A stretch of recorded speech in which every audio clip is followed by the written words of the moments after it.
Okay guys, so nagawa na po natin ng video yung, um, ano ba 'to, yung una guys siyempre yung duyan 'no na BINI, pangalawa yung Kakaibabe, and then yung Step Up and Sugar Rush 'no. And then ngayon papanoorin natin guys yung opening naman nila 'no, which is itong, Unang Kilig po guys. Pero bago ko simulan yan guys 'no, merong isang comment po dito guys 'no, na tinatanong niya ano daw ba yung groove 'no, kasi ang sabi daw ni Sheena 'no, based sa comment niya 'no, na para sa kanila daw si Aya daw yung Groove Queen 'no. So, tingnan natin 'tong comment na 'to.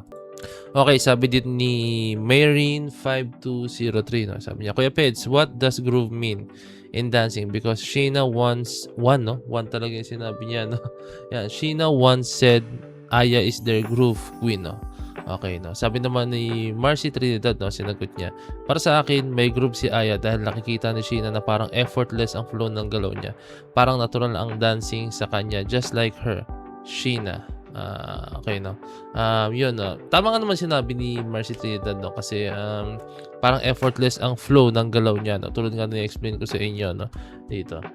Okay 'no, bago natin simulan yung video, explain ko sa inyo yung groove 'no. Yung groove guys, kung paano niyo nararamdam yung music 'no, kunyari, effortless. Isipin niyo guys, nakikinig kayo ng music, 'di ba 'pag nakikinig ka ng music, bigla kayo napapa-groove ng ganyan, yun yung initial reaction niya, eh.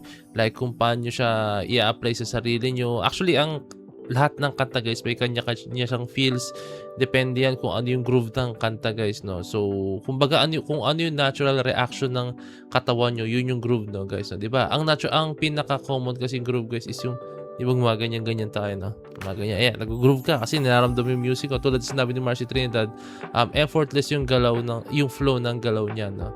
And ayun, kumbaga 'pag effortless yung flow ng galaw mo is yun, naggo-groove ka na 'no. So, marami kasing ibig sabihin ang groove guys 'no.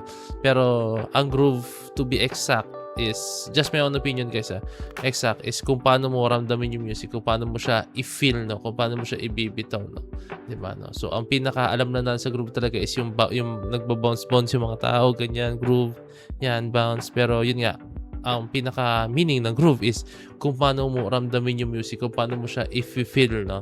Yan, yun yung pinaka-definition talaga ng groove 'no. Let's go, okay? So tara, move na po tayo sa video 'no, which is ito pong Unang Kilig performance nila 'no. So Bloom Ed, siya po yung nag-upload nito 'no. Okay, let's go.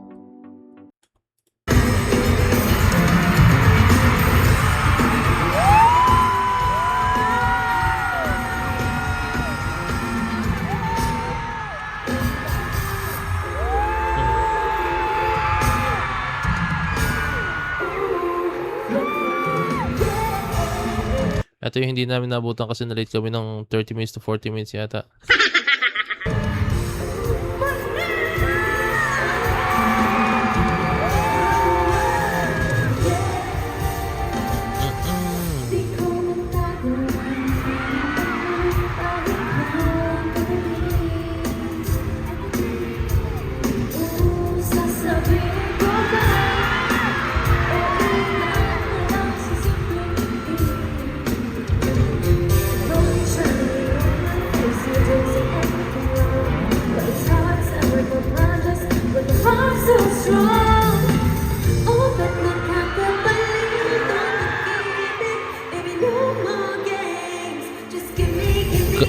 Ang ganda pala ng outfit nila sa umpisa 'no, talagang pulang-pula 'no, mas talagang nangibabaw yung costume nila rito, yung yung pagka-vibrant ng color niya guys.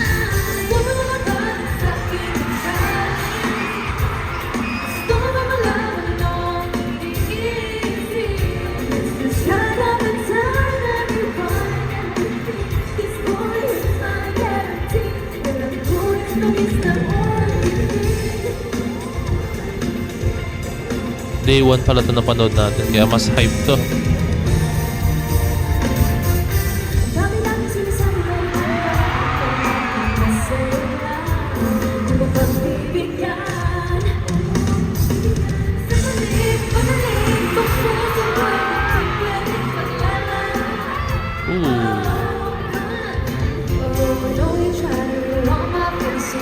Isa talaga sa nagustuhan ko kapag marami yung dancers na kasama sa routine ng BINI 'no, kasi nag-i-incorporate siya ng for me, ng panibagong texture 'no. Kasi makikita niyo diyan sa choreography nila 'no na despite na gumagawa sila ng choreography 'no, pero iba pa rin yung dating 'pag halimbawang marami kayo kasi nag-a-add siya ng wow factor guys na like kunyari biglang may susulpot na kamay dun and then biglang, 'pag ginagawa na 'tong step na 'to biglang may gagawin silang visual sa likod 'no. So, ang ganda tingnan. Kaya yung mga simpleng ganun lang, tignan niyo, ang ganda tingnan. 'Di ba? Ang ganda tingnan 'pag ang daming gumagawa. Yan, 'pag nagta-transition pa sila ang ganda tingnan.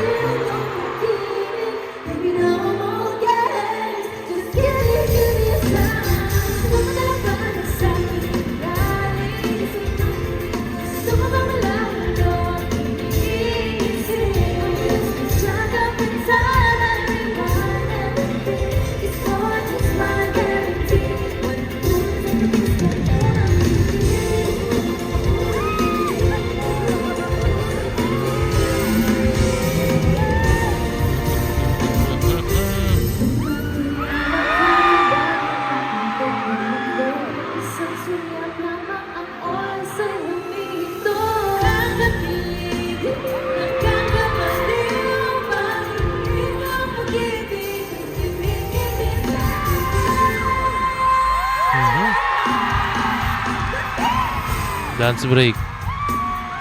Yay! Ooh! Isang bagsak ako mga 'tong dance break guys, after niyan comment kayo down below kung makikita tayong, gitnang view neto na and then i-review natin.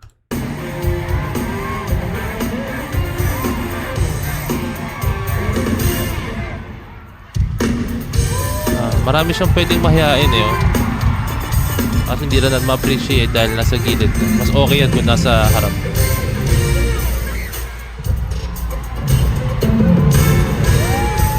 Ayan, oh, yung mga ganong klase. Okay. Comment down below guys kung merong dance break tayong makikita. Na gitna yung view.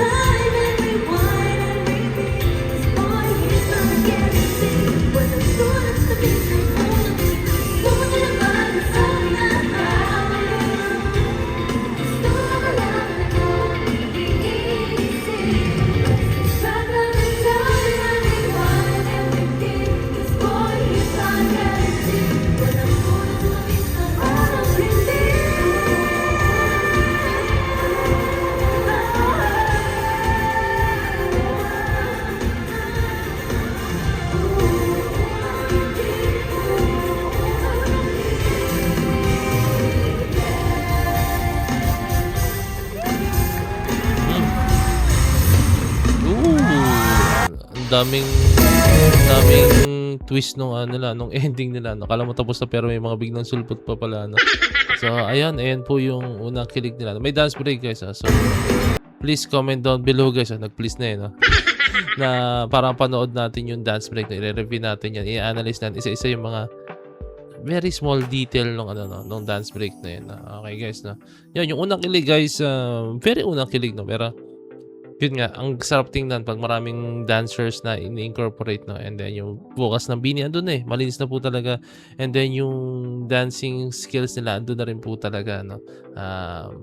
Tulad ng sinabi ko sa inyo nung mga nakaraan 'no, iba talaga 'pag, in person guys 'no, mas makikita mo yung rawness, mas makikita mo yung pitik, and then yung sharpness ng galaw ng BINI 'no.